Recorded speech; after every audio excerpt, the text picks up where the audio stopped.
Hey friends, we're back. It's David and I. We've done two of these so far. We got two to go.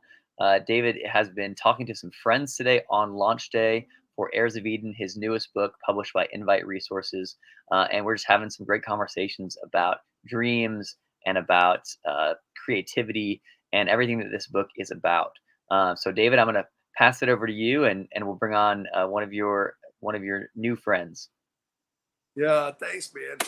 Thanks everybody for all you've been doing just to show love and support. And I know that it's strange when somebody launches a project to prop their project or buy their book or whatever, and I really appreciate it. On the one hand, it's weird, because you'd spend $10 on a movie that you don't really care about, but if a friend publishes a book, it feels weird to spend $10. But you guys have been amazing. I mean, so many of you have been buying the book and sending me encouraging messages, and I really appreciate it. And I have to apologize for my voice because the Michigan allergies are killing me right now. All I want to do is have a full-time job as a nose blower just to empty out my head. But today is a great day, and I'm grateful for you. You are the perfect antidote to allergies. So God bless you, and thank you. And today we have my friend Bob Hyatt, and Bob probably doesn't know how important he is to me. We did our first year of our doctoral program at George Fox together, and he's the director of spiritual formation. And is it pastoral health? Is that what it is at Ecclesia? Equipping and spiritual formation for the Ecclesia Yeah. Network. Yes. Information. So thanks for joining us, Bob. And before we get anywhere else, so Bob and I started the first year of our Doctor of Ministry program at George Fox with Len Sweet. And I had a better experience than Bob, which was so weird because I remember, Bob, you brought up a bunch of stuff in our first weekend or week-long advance Len Sweet that I'd never considered because I was a good little Canadian boy and you were a good little megachurch boy in the United States. And those words, ne'er the twain shall meet. And I remember you saying that what you wanted to learn from Len was a paradigm other than the pastor as CEO. And that really stuck out to me because, first of all, I didn't have a paradigm of the pastor as CEO. I mean, the cultural context in Canada is quite different. Many of our viewers might not be aware that Canada is a different country, and different countries have different norms. But I've never heard of that. But also, I love that you dove into something other than the norm. And in the book Heirs of Eden, I think that's a lot what I'm doing is I'm saying repeatedly, like, there's got to be something else. Not that what we have is awful, just that it's like there's a big body and there's many parts to the big body. And someone smart one time told me that, like, the ear can't say to the eye, I don't need you. The hand can't say to the mouth, I don't need you. So sure, there's space for the pastor as CEO. Sure, there's space for lights and lasers. Sure, there's space for door-to-door missionaries. But there's got to be space for something else. So I'd love to hear you talk about what you found to be the else in church ministry. Are you asking me? Yeah, of course. I like you. I want to hear what you have to say. What I found to be the else. Actually, I will tell you that, and then I'll ask you a question. Honestly, my answer to that is so incredibly boring. But the reason American. How can you be boring? The reason why it's so boring is because it's so obvious, but it's like it's the one thing that in church we seem to want to do everything but.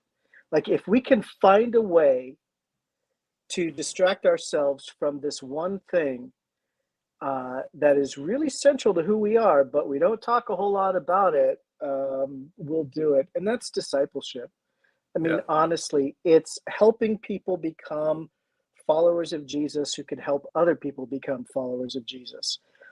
And I think about it. You and I both lived through the emerging church movement, and we were both coming up on the tail end of the Willow Creek era, and Willow comes out with their big reveal study and says, we've been doing this big church for so long, and here's the truth. Here's the thing. We'll let you peek under the kimono.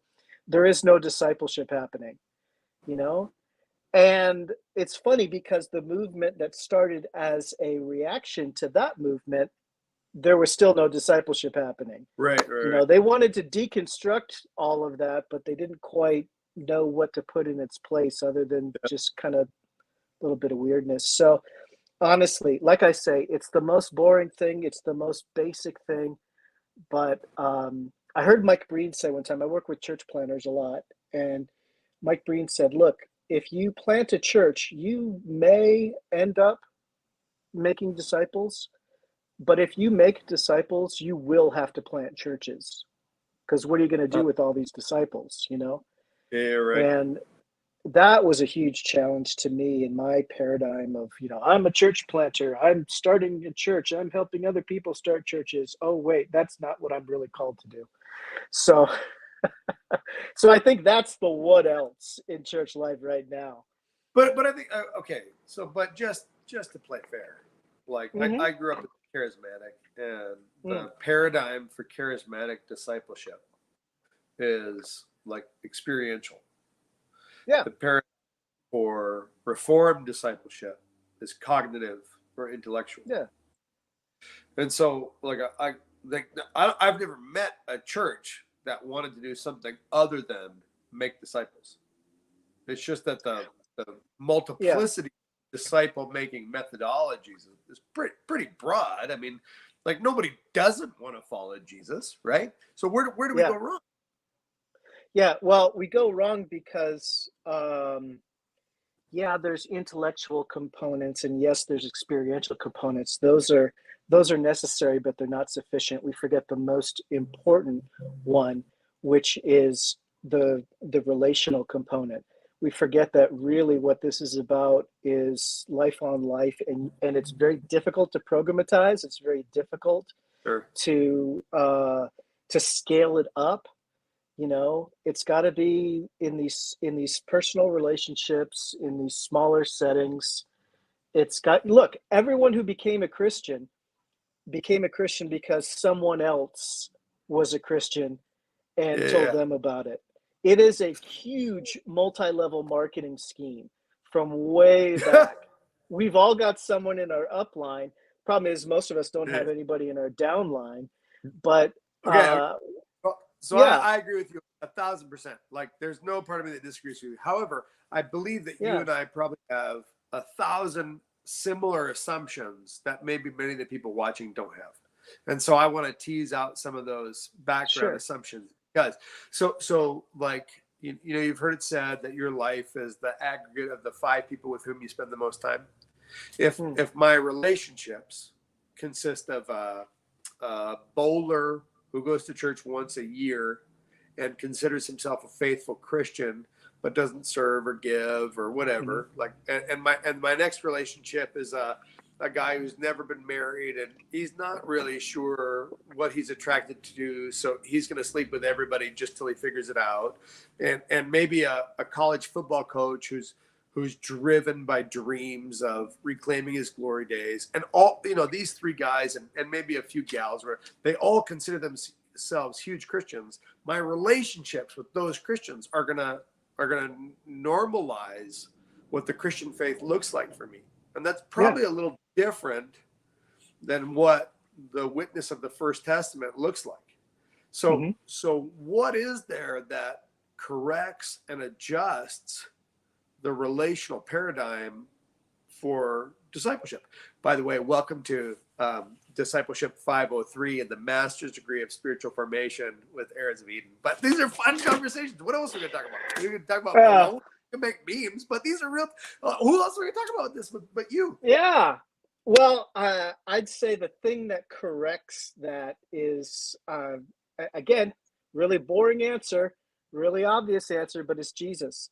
Look, if the Christianity you're living doesn't, and the Christianity you're seeing doesn't look anything like Jesus, then it's not, well, there's a lot of baby in that bathwater. Don't just throw it all out. But course correct. Be asking, how can I become more like Jesus? How is that bowler?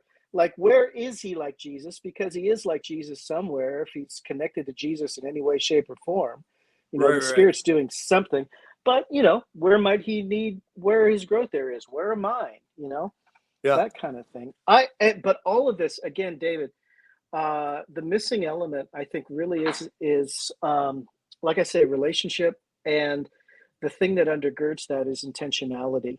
I don't care if you're doing 3DM stuff. I don't care if you're doing Sun Life from way back when, or Yeah. whatever, or 3D Rooted from discipleship Mariners. program. Don't know, but What's that? so I was just, for our viewers, 3DM is a discipleship program, in case they don't know.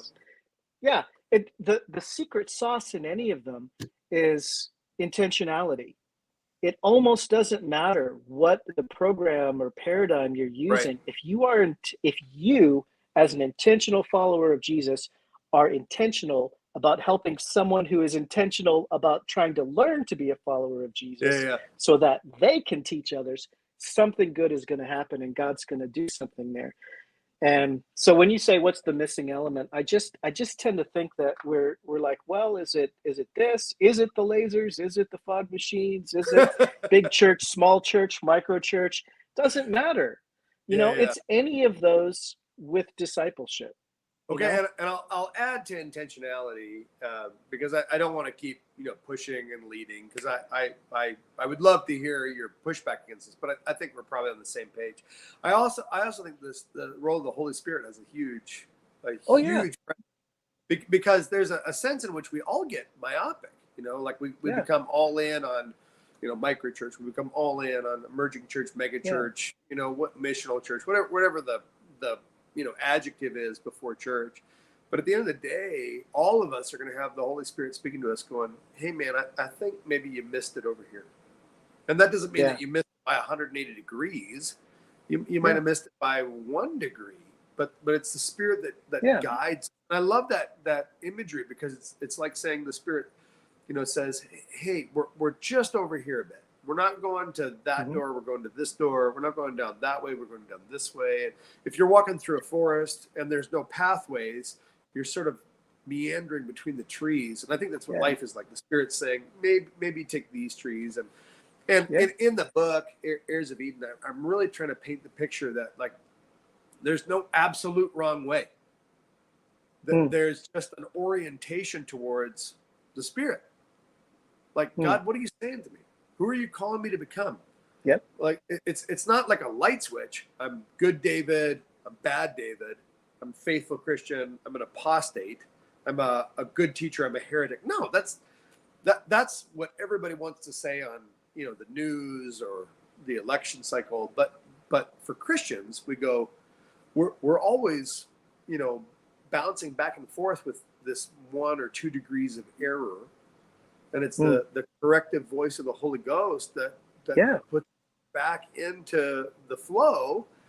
And when we attend to the Spirit, then we start picking up momentum, and God gives us new dreams and new ideas. And I think the more attentive we are, the more momentum we gain, because we're walking in step with the Spirit. Yeah. And that becomes a Christian life that is more about the coulds than the shoulds. That becomes this way of learning to follow Jesus that is more about, what could God do in my life? What could I become? Rather than the list of shoulds that I should do or should not do, Yeah. Yeah. Hey, so you mentioned our first year in the DMin program, and you're right. I only lasted that first year.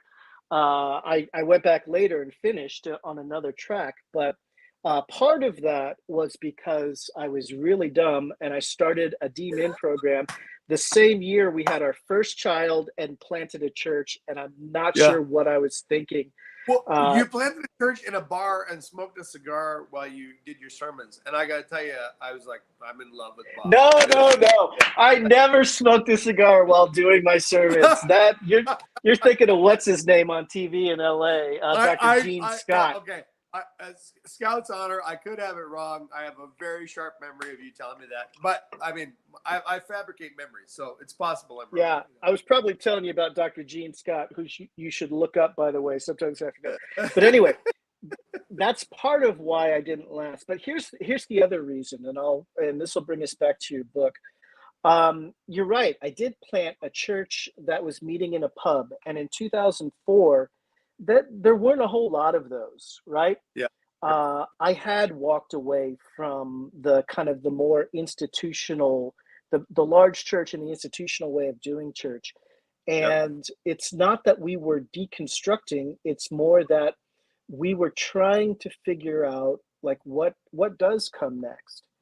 Yeah. And at that point, the people I was with, the questions that were being asked that first year, what I found was, oh, we kind of already asked these. These are like they're asking, how do I deal with an elder board that doesn't want to try something new? Yeah. Or is there a different way that we could do X, Y, or Z? And we're like, we're doing everything different because we have to, because we've eaten a freaking pub.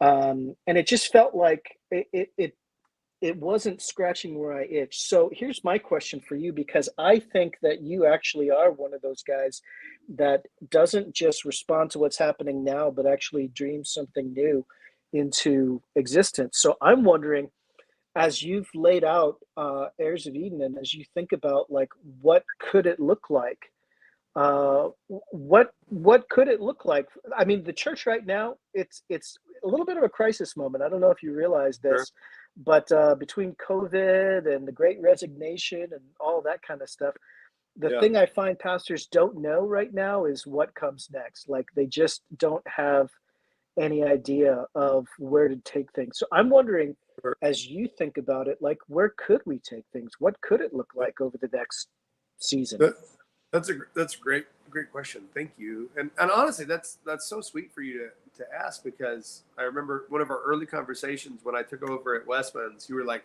"You're taking over at Westwinds? At Westwinds? You like Westwinds is a big deal. You like I like you. You're my friend, but Westwinds, The and Canadian youth pastor. I mean, what's going on?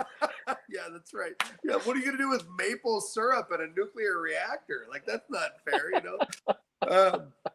But I always had a strong sense when I was pastoring of what should come next, and I was always wrong. I was always wrong. No, that doesn't mean that there was no good fruit, and maybe history will smile upon me and go, yeah, Dave, you were ahead of your time, but I don't know that that's likely. More accurately, I think that when I was local church pastoring, I was following the leading of the Holy Spirit, and I was doing important work, and that important work was not scalable, at least not in 20th century Western America. Yeah. And so now I look and I see a lot of pastors going, post Panny, I should have the certainty now that David had then about church. And I go, no, that was a mistake for me, and it's a mistake for you. Because I don't think there'll be one form or one solution. What I think God is doing is going, hey, we really hit the limits of what Cirque du Soleil church or university church can do. And it wasn't that those things were bad. We just recognized their limitations. So now let's scatter. Let's see what else we can do and how else it can provoke and grow, because all bets are off. We're in the entrepreneurial new millennium. And I think the more pastors and churches have courage to try, new forms, new methodologies, new dreams, new structures, new processes, new ambitions, new liturgies, new evangelization structures, new aspirations. I think this is a time to throw spaghetti on the fridge and see what sticks. And I don't say that flippantly. I mean, I know I say it funnily. I don't say it flippantly. I just think like we don't know what the future holds. We just know that it's not what it used to be. And in the same way that now you go through the TSA and you can be a chump like me and take off your shoes and your belt, or you can get pre-check and maybe expedite the process, or you can go through clear and pay $50 and not worry about security at all. And in the same way, church is going to have new avenues, new pathways, and new accelerants for spiritual growth. And I got to be honest, I don't see anybody going to church now that doesn't care about transformation. Everybody going to church now is like, hey, man, I'm in it for Jesus because church sucks and people are dicks and I don't know what's up. So nobody's going to church who's not actually a Christian anymore.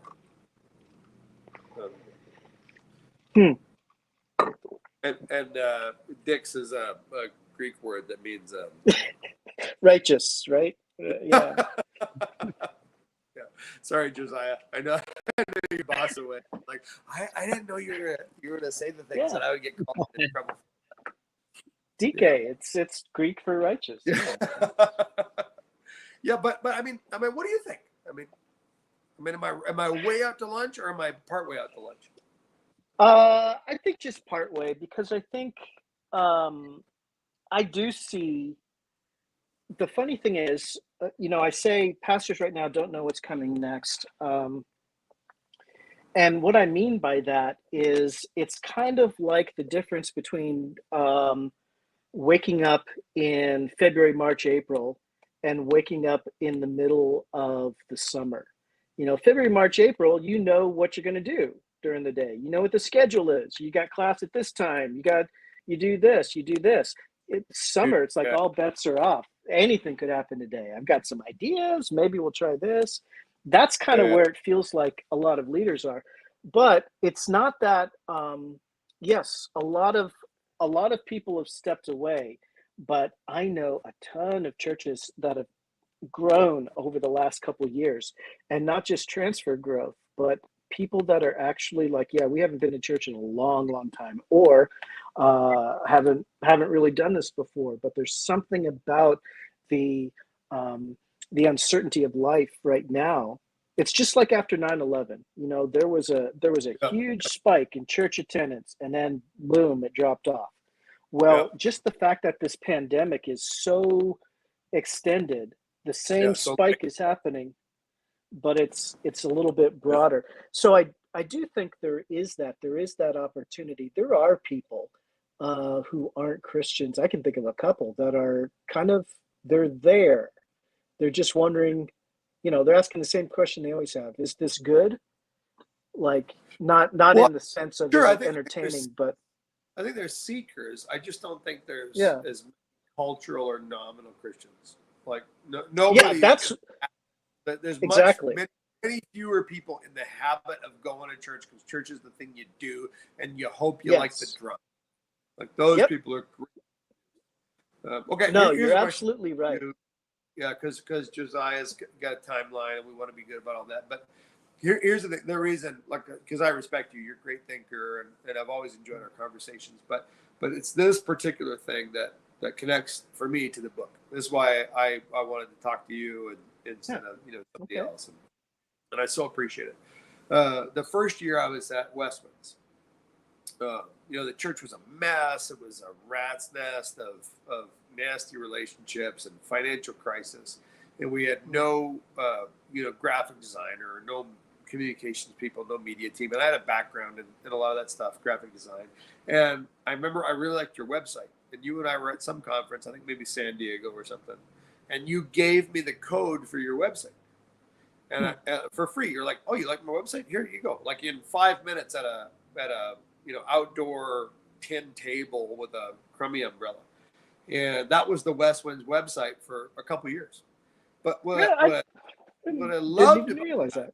Oh yeah, what I loved about that was your spirit that I'm not in this for my church. I'm not competitive with Dave. Dave is not something else. Dave's just my brother. Dave's church is the brother or sibling to my church, because we all serve one king and we're all in one kingdom.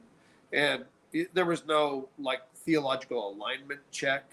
There was no royalty check. There was just friendship. Not even brotherhood. Like, don't even call it community or fellowship or whatever those stupid church words are. There was just like, we're friends. And because we're friends, you helped me. And I think at the root, the more I strip away all the, churchy stuff, the cultural stuff from the gospel, at the root, I go, the gospel is love and friendship. And you were a friend to me before Hmm. I was ever any benefit to you. I still don't think I've been a benefit to you. You've always been a friend to me. And I think Hmm. that's at the root of what it means to be a lover and follower of Jesus, is we befriend others. And I want to thank you for that, and give you a chance to talk about that. I mean, did you just grow up with that? Did you wake up to that? One day did you just wake up and you're like, I'm going to like people? Dave, I like you. I mean, how'd you get there? It was a conscious choice, because I think when we first started having conversations around town about planting a church, there was a lot of siloing going on. Yeah. And there was we were greeted with a lot of suspicion, and who are you? And I naively, there was a large church in town that somebody at that church had written a very popular book at that time. And so young people were flocking to this church because they all wanted to be a part of that. The book, yeah. And I mistakenly asked them. I was like, "Yeah, man, I'm gonna plant a church, and we're all about the gospel. And if you've got any people you could send." And they just said, "Yeah, that's not really how we do it."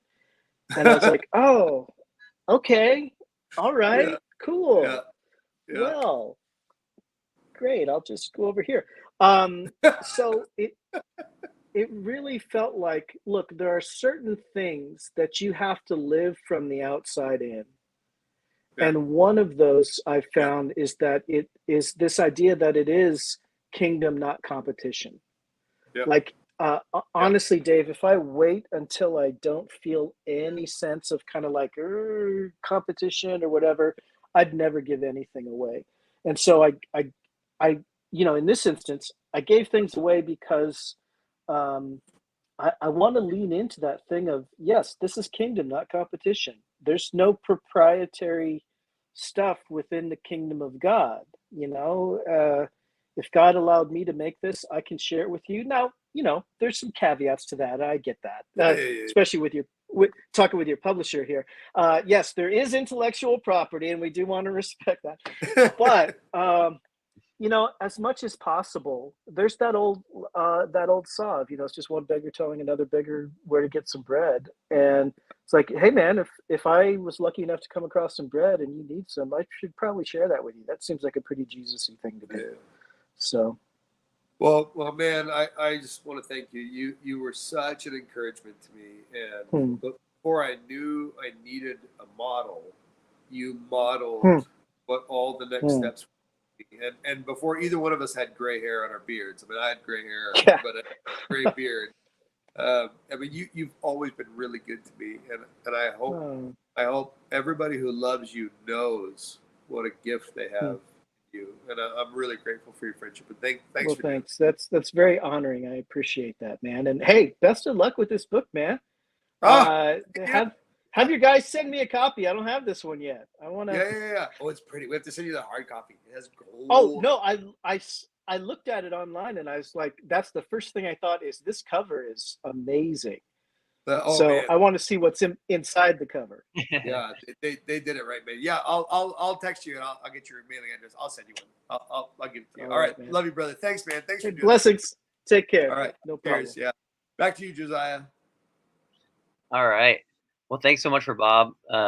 Thanks so much to Bob for coming on. And as we've been saying many times, it is launch day for Heirs of Eden.